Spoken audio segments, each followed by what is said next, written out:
और कोई साहब सवाल करना चाहे तो कर सकते हैं।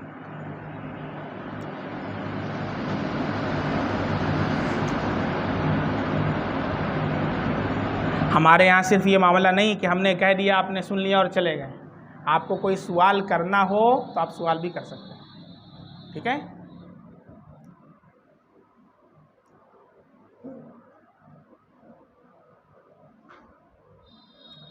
बिस्मिल्लाहिर्रहमानिर्रहीम। सैयद आरिफुद्दीन हैदराबाद से सवाल करते हैं, फ़र्ज़ नमाज के तरीक़े के सिलसिले में सवाल है। नंबर 1, जब फ़र्ज़ नमाज की कोई भी रकात छूट जाती है, जैसा कि 1 रकात या फिर 2 रकात या फिर 3 रकात या 4 रकात मिस हो गई, तो रकात को कैसे अदा कैसे अदा करना चाहिए? एक हो या उससे ज़्यादा, तफसील से बताएं। देखें, जब कोई शख्स इमाम के साथ उसकी कोई रकात छूट जाए, 1 रकात छूट जाए, 2 रकात छूट जाए, 3 रकात छूट जाए, तो उसको मसबूक कहते हैं। क्या कहते हैं? मसबूक उसको बोलते हैं अरबी की इस्तिलाह के अंदर। तो उसे कैसे नमाज अदा करना है? जब इमाम सलाम फेर दे, सलाम फेरने के बाद वो शख्स खड़ा होगा और खड़ा होने के बाद वो सना पढ़ेगा। सना पढ़ने के बाद फिर उसके बाद वो क़िरात करेगा कि नहीं? तो इस सिलसिले में मसला ये है कि जो मुनफरिद है, जैसे कोई इंसान अलग नमाज पढ़ रहा है, तो जैसे पहली रकात है तो उसमें क़िरात करता है, तो जो मसबूक जब खड़ा होता है तो उसकी जो रकात छूटी हुई है वो क़िरात के हक़ में पहली रकात के हुक्म में, वो तीसरी रकात, 1 रकात छूट गई, दूसरी रकात छूट गई, अब वो जब खड़ा हो रहा है पढ़ने के लिए तो देखने में तो उसकी तीसरी रकात है, 2 रकात इमाम के साथ पढ़ चुका है तो तीसरी रकात है, ठीक है। लेकिन ये तीसरी रकात जो है वो क़िरात के हक़ में पहली रकात के हुक्म में, जैसे इंसान जब आएगा पहली रकात पढ़े, मुनफरिद है तो उसमें क़िरात करता है, तो ऐसे ही वो तीसरी रकात पहली रकात के हुक्म में है, क़िरात के हक़ में, इसलिए वो क्या करेगा? उसमें सूरह फातिहा पढ़ेगा और सूरत पढ़ेगा और फिर उसके बाद रुकू और सजदा करके 1 रकात पूरी करेगा। समझ में आ गया? फिर इसी तरीके से दूसरी रकात भी करेगा। तो ये क़िरात के हक़ में पहली रकात के हुक्म में है और रकात के हक़ में तीसरी रकात के हुक्म। इसलिए देखिए मसला चेंज होगा। अगर मगरिब की नमाज में किसी को 1 रकात मिली है, मगरिब की नमाज में इमाम साहब के साथ 1 रकात मिली है, अब 1 रकात के बाद इमाम ने सलाम फेर दिया, वो खड़ा होगा, तो वो खड़ा होगा तो क़िरात करेगा, क्योंकि क़िरात के हक़ में पहली रकात के हुक्म में, पहली रकात में क़िरात होती है तो क़िरात करेगा। लेकिन दूसरा सजदा करने के बाद वो खड़ा होगा कि बैठेगा? बैठेगा। क्यों? इसलिए कि रकात के हक़ में या दूसरी रकात के हुक्म में, और दूसरी रकात में कायदा होता है, इसलिए बैठेगा। बात समझ में आ गई? अब इनका दूसरा सवाल है, सना पढ़ना होगा या नहीं छूटी हुई रकात के लिए? जी, सना पढ़ेगा। और जब इमाम साहब किसी भी फ़र्ज़ नमाज में फातिहा पढ़ते हैं और हम लेट जमात शुरू करते हैं तो इमाम के पीछे सना पढ़ना होगा या नहीं? नहीं, जब इमाम ने क़िरात शुरू कर दी है तो अब उसके बाद सना नहीं पढ़ना है। इमाम की क़िरात को सुनना उसके लिए ज़रूरी है, अब सना नहीं पढ़ेगा। अस्सलामु अलैकुम मुफ्ती साहब, खैरियत से हैं? वालेकुम अस्सलाम वरहमतुल्लाह, अल्लाह का शुक्र है। आप मेरा सवाल, जी अल्हम्दुलिल्लाह, मेरा सवाल ये है कि अगर किसी ने हालत सफ़र में 4 रकात वाली नमाज पूरी पढ़ ली तो क्या हुक्म है? जवाब इनायत फरमाएँ। अब्दुल मलिक बलगराम ज़िला हरदोई से सवाल करते हैं। देखें, अहनाफ के नज़दीक जो 4 रकात नमाज है, मुसाफिर के लिए 4 रकात वाली नमाज को कसर करना ज़रूरी है। जैसे ज़ुहर की 4 रकात है तो मुसाफिर कोई है तो वो 2 रकात पढ़ेगा, असर की 4 रकात है तो 2 रकात पढ़ेगा, इशा की 4 रकात है तो 2 रकात पढ़ेगा। ये कब? जब अलग पढ़ेगा। इमाम साहब के पीछे अगर कोई पढ़ रहा है, चाहे हालत सफ़र में है, तो इमाम के पीछे पूरी पढ़ेगा। बात समझ में आ रही? अब अगर किसी ने 4 रकात नमाज सफ़र में पढ़ लिया, असर की 4 रकात है, 2 रकात पढ़ना था, लेकिन क्या पढ़ लिया? 4 रकात पढ़ लिया, तो अब ये देखा जाएगा कि 2 रकात पर उसने क़ादा किया था या नहीं किया था, दूसरी रकात पर बैठा था या नहीं बैठा था। अगर दूसरी रकात पर नहीं बैठा और खड़ा हो गया तो ऐसी सूरत में उसको नमाज फिर से लौटाना होगा, ये ज़रूरी है, वक्त के अंदर भी और वक्त निकल गया तो उसके बाद भी जब याद आए। बात समझ में आ गई। लेकिन अगर दूसरी रकात पर उसने कादा किया था, बैठा था और फिर खड़ा हुआ था, तो ऐसी सूरत में फ़र्ज़ उसके ज़िम्मे से साक़ित हो गया। शुरू की जो 2 रकात थी ये फ़र्ज़ हो गई और आखिर की 2 रकात नफल हो गई। उसके ज़िम्मे कितनी रकात वाजिब थी? 2 रकात, और 2 रकात पर उसने कादा भी किया लेकिन सलाम नहीं फेरा, खड़ा हो गया। बात समझ में आ रही है। तो फ़र्ज़ तो ज़िम्मे से साक़ित हो गया और आखिर की 2 रकात नफल हो गई, लेकिन चूँकि सलाम में ताख़ीर पाई गई इस वजह से वो नमाज वाजिबुल इआदा हुई, नाक़िस अदा हुई। अब वाजिबुल इआदा का मसला ये है कि वक्त के अंदर अंदर उस नमाज को लौटाना वाजिब है और वक्त निकल जाए तो लौटाना मुस्तहब है। अगर किसी मुसाफिर ने 2 रकात वाली नमाज 4 रकात पढ़ लिया तो देखा जाएगा 2 रकात पर कादा किया था या नहीं किया था। अगर नहीं किया था तब तो उसको हर हाल में लौटाना है, और अगर किया था कायदा तो ऐसी सूरत में वो नमाज अदा तो हो गई फ़र्ज़, लेकिन नाक़िस अदा हुई है। इसलिए उसे चाहिए कि वो वक्त के अंदर याद आ जाए तो उसे लौटा ले ताकि वो नमाज कामिल हो जाए, वाजिबुल इआदा है। और वक्त के बाद लौटाना मुस्तहब है, बेहतर है। अगर नहीं लौटाएगा तो भी कोई बात नहीं, लेकिन बेहतर है कि लौटा ले और 2 रकात पढ़ना होगा उसको।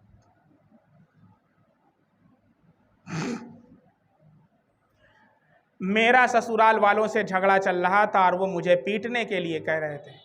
अब मेरी बीवी भी वहीं थी, वो मेरी तरफ थी, मुझे बताती रहती थी अब आना मत, ये पीटने को कह रहे हैं। किसी ने मुझसे कहा कि तुम्हारी बीवी भी पिटवाने में शामिल है, तो मुझसे रहा नहीं गया, गुस्सा आया और मैंने साले की बीवी को फ़ोन मिलाया और मैंने कहा तुम तो पीटने को कह रही हो, अगर मेरी बीवी भी कह रही है तो उसको 3 तलाक, अलग अलग लफ्ज़ कह दिए, अब होगा।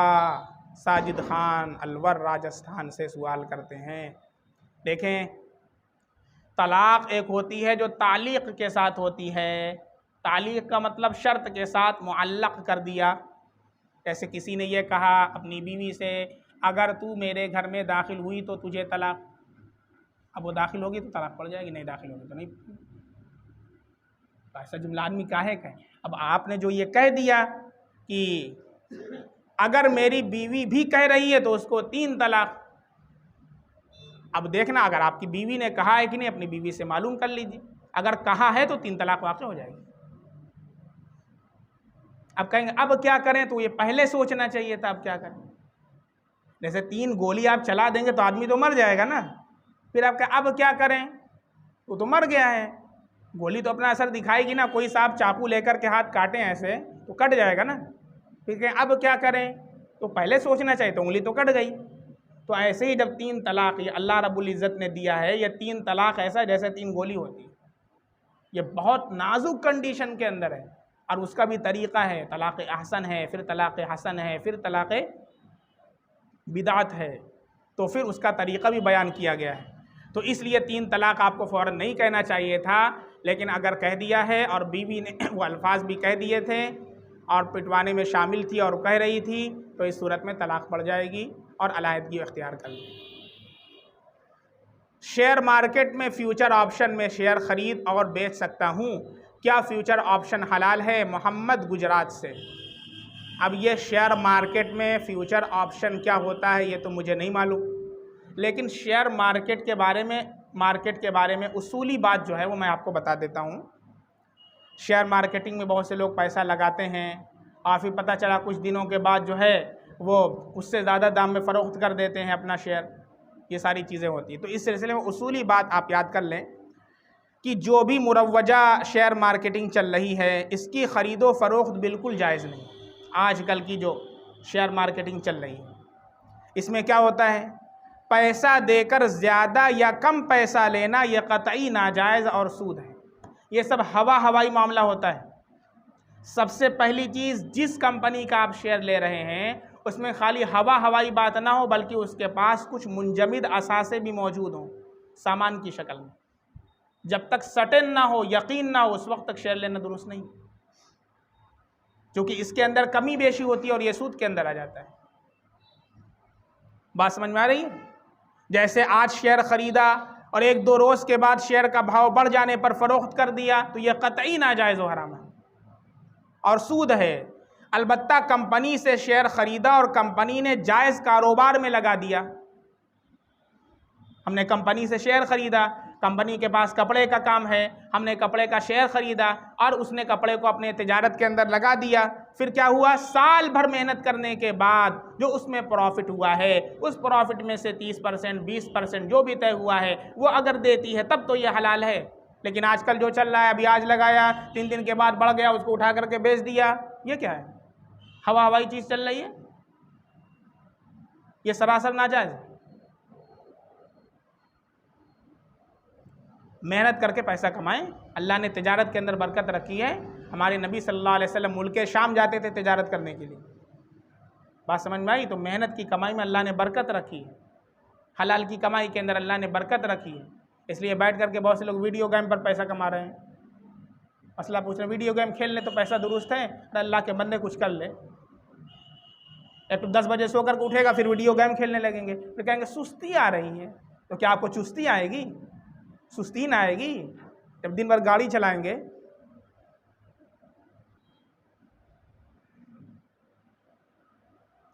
मुफ्ती साहब, अगर भूले से नमाज जनाजा में 5 तकबीर हो जाए तो क्या नमाज जनाजा अदा हो जाएगी? मोहम्मद सरफराज अंसारी बांका बिहार से सवाल करते हैं।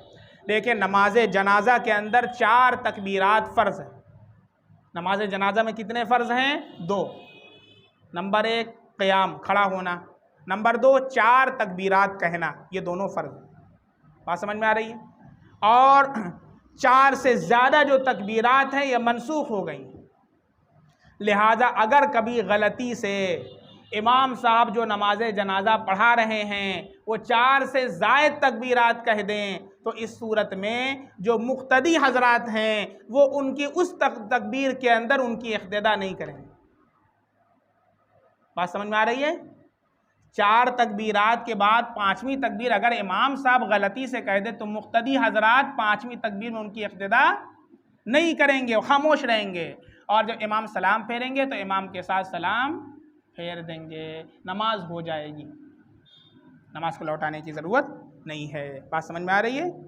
इसी तरीके से अगर किसी मुक्तदी साहब से ऐसा हो गया कि मुक्तदी साहब ने 4 से ज़्यादा तकबीर कह ली तो ऐसी सूरत में भी नमाज हो जाएगी, नमाज को लौटाने की ज़रूरत नहीं।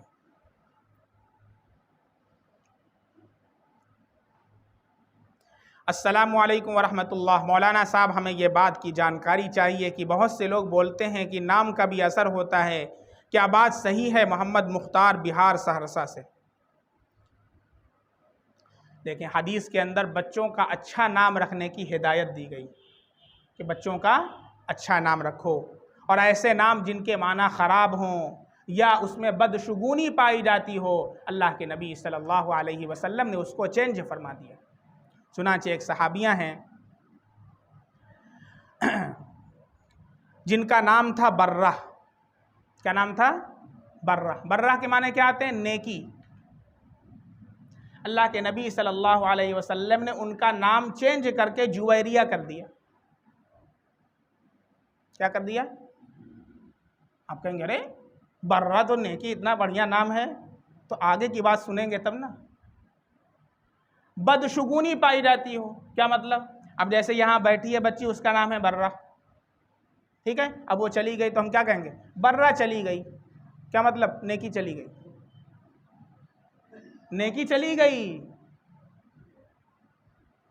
बात समझ में आ रही है? ये बदशुगुनी है। अल्लाह के नबी सल्लल्लाहु अलैहि वसल्लम ने उसको चेंज करके जुवैरिया कर दिया। बात समझ में आ रही? इसीलिए उलमा से नाम रखवाया करें। कुरान नाम की किताब नहीं, उसमें देख करके मंतशा रख दें।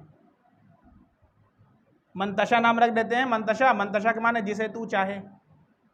और एक सामने रखा लाराइब, ये कहाँ से रखे? तो पहले पारे में मुफ्ती साहब अलिफ लाम मीम दालिकल किताब लाराइब फी। हमने कहा लाराइब माने कोई शक नहीं। आपकी बिटिया क्या है? कोई शक नहीं, लाराइब। क्या मतलब? कोई शक कर रहा है क्या उसके अंदर? आप कह रहे हैं लाराइब लाराइब, उल्टा सीधा नाम रख रहे हैं। भाई उलमा के पास जाओ, नाम रखवाओ। पहले तहनीक हुआ करती थी, सुन्नत है तहनीक कराना, हम लोग सब भूल चुके हैं। क्या करते हैं? हैप्पी बर्थडे, अरे अल्लाह के बंदे, जो करवाना है वो करवाओ, अकीक़ा करवाओ, तहनीक करवाओ, तब बच्चा नेक होगा, फर्मा बरदार होगा। जो करने का काम हो तो करते नहीं, जो यहूद व नसारा का तरीक़ा वो इख्तियार करते हैं, तो बच्चा बड़ा होकर के वही ना बनेगा, क्योंकि हमारे माँ बाप ने वही हमको सिखाया है। वो बच्चा बचपन से देख करके बड़ा हुआ है तो वही करता है बड़ा होकर के। तो अब्बा कहते हैं अरे हमारे बच्चे को समझा दीजिए। अब जो हरी टेढ़ी थी वो तो तनावर दरख्त बन चुकी है, उसको कैसे मोड़े बताइए। अब समझाने में वक्त लगेगा, उसको कहिए तफसीर में ला करके बैठाइए। उलमा ने लिखा है, उलमा की सोहबत को अपने बच्चों को लाजिम करवाइए, सोहबत का असर पड़ता है। सोहबत सालेह तुरा सालेह कुनत, सोहबत तालेह तुरा तालेह कुनत। और कैसे उनका सवाल चल रहा था, वो नाम का पूछ रहे हैं, असर पड़ता है, तो मैं बता रहा हूँ।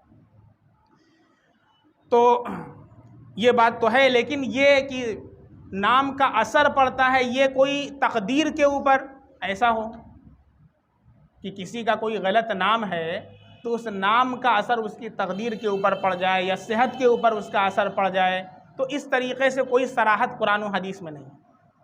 अलबत्ता इसका इशारा मिलता है, इसका इशारा तो मिलता है, लेकिन मनसूस नहीं। मनसूस का मतलब होता है सराहत हो, मेंशन हो कुरान में या हदीस में, लेकिन इशारा उसका मिलता है। इशारा कैसे मिलता है मैं आपको बता रहा हूँ। एक बहुत इमामुत ताबिईन गुजरे हैं, सय्यिदुत ताबिईन, जैसे सहाबा में सबसे अफजल हज़रत अबू बकर सिद्दीक़ रज़ी अल्लाह ताला अन्हु हैं।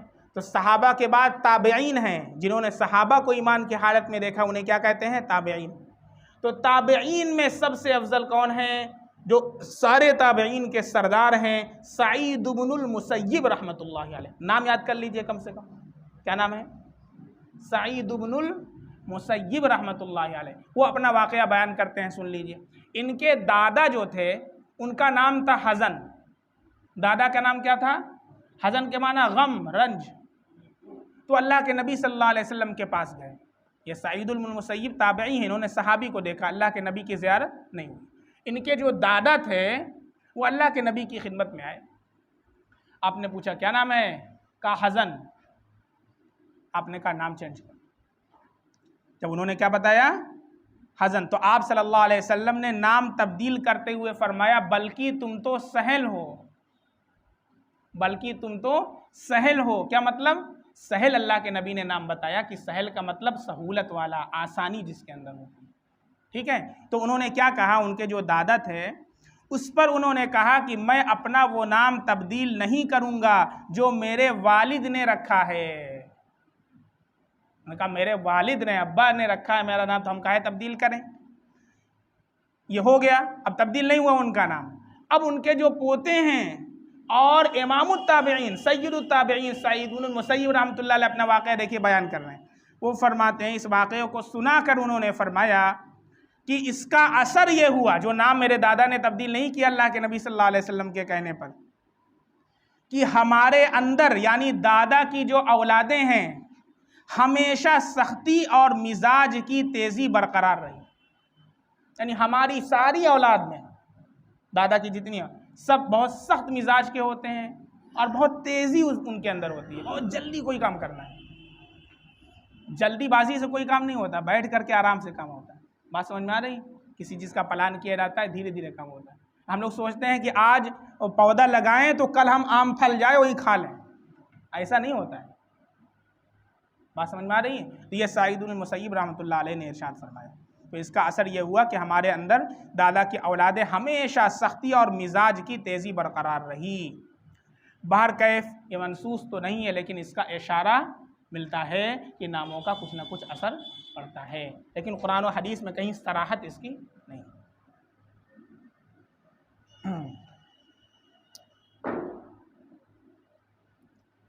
कितना हो गया? 8:14 वक्त हो गया ना, बस करें। बस एक सवाल लास्ट ले लेते हैं। मोहम्मद हसीब अंसारी अंबिकापुर छत्तीसगढ़ से सवाल करते हैं, मेरा सवाल है अगर बीबी बिना कोई इस्लामी कारण के शौहर से हमबिस्तरी ना करे तो शौहर क्या करे? हज़रत अबू हुरैरा रज़ी अल्लाह ताला अन्हु। अरे आप लोगों का मसला भी हो सकता है, तो आप पूछते नहीं हैं, बेचारे ये लोग पूछ रहे हैं तो आप लोग मुस्कुरा रहे हैं। कितने लोगों का ये मसला है लेकिन आप लोग पूछ नहीं रहे हैं। अब बात सुन लें, उन्होंने पूछा है, उनका मसला है। हज़रत अबू हुरैरा रज़ी अल्लाह ताला अन्हु इरशाद फरमाते हैं कि रसूलुल्लाह सल्लल्लाहु अलैहि वसल्लम ने फरमाया, जब कोई आदमी अपनी बीवी को अपने बिस्तर की तरफ बुलाए, आओ, फिर औरत इनकार कर दे और शौहर उसी तरह नाराज़गी की हालत में रात बसर करे, तो फरिश्ते उस औरत पर सुबह तक लानत भेजते रहते हैं। ये हदीस में वही आई। लेकिन यहाँ 2 शर्त है, अच्छी तरह इसको समझ लीजिएगा, जा कर के अपनी बीवी के ऊपर हुक्म नाफिज मत कर दीजिएगा। सबसे पहली जो शर्त है वो क्या है? औरत का जो इनकार हो, उसके इनकार करने की जो वजह है वो क्या हो? उसका कोई शरई उज़्र हो। अगर उसमें हदीस में जो कहा गया है कि बगैर किसी उसके इनकार कर दे, ये वो उस वक्त है जब कोई शरई उज़्र भी ना हो और इनकार कर दे। बात समझ में आ रही है? तो अगर कोई औरत इस इनकार करे और उसका कोई शरई उज़्र भी हो, समझ में है? जैसे कोई औरत हामिला है, हमल से है, या है कि कोई ऐसा इंसान है जो रोज़ाना ही जमा करता है, तो वो औरत क्या होगी? वो परेशानी में मुब्तला है। बात समझ में आ रही? तो उसको क्या है? तकलीफ़ है, शरई उज़्र है, इस वजह से वो मना कर रही है। तो इस वईद के अंदर दाखिल नहीं होगा। नहीं जा कर के अपने अहलिया को आप वीडियो सुना दें, ये पूरा वीडियो सुनाइएगा, आधा नहीं सुनाइएगा। हाँ, बात समझ। इसी तरीक़े से हैज़ की हालत में है तो हैज़ की हालत में जमा जायज़ नहीं। बहुत से मर्द ऐसे हैं जो इतना ज़्यादा शहवत में गालिब होते हैं कि वो हैज़ की हालत में भी करते हैं। हराम है हैज़ की हालत में सोहबत करना, जमा करना बीवी से। तो अगर कोई शरई उज़्र है तो उस सूरत में औरत इनकार करती है तो फिर इस वाइद की वो मुस्तहिक़ नहीं होगी। मर्द को ये चाहिए कि अगर कभी औरत, अच्छा दूसरी बात हदीस में क्या फरमाई गई है कि मर्द नाराज़गी की हालत में पूरी रात बसर करे। मर्द क्या करें? औरत जब इनकार कर दे तो मर्द नाराज़गी की हालत में पूरी रात क्या करें? बसर करे, तो फरिश्ते लानत भेजते हैं। तो शौहरों को आप ये चाहेंगे कि आपकी बीवी पर फरिश्ते लानत भेजें? नहीं चाहते हैं ना। तो आपको क्या चाहिए कि जब बीवी इनकार करे तो प्यार और मोहब्बत से बहला फुसला करके उसको आप समझा दें, ताकि आपका काम भी हो जाए और फरिश्ते लानत भी ना भेजें। बात समझ में आ रही है? यानी सांप भी मर जाए और लाठी भी न टूटे। अब इससे आगे बढ़ के हम क्या कहें? दुआ पढ़ लें, अब अज़ान होने वाली है। सुभान अल्लाह बिहम्दिही, सुभानक अल्लाहुम्मा बिहम्दिका, अशहदु अल्ला इलाहा इल्ला अंता, अस्तगफिरुका व अतूबु इलैक। सुभान रब्बिका रब्बिल इज़्ज़ति अम्मा यसिफून व सलामुन अलल मुरसलीन वल्हम्दुलिल्लाहि रब्बिल आलमीन।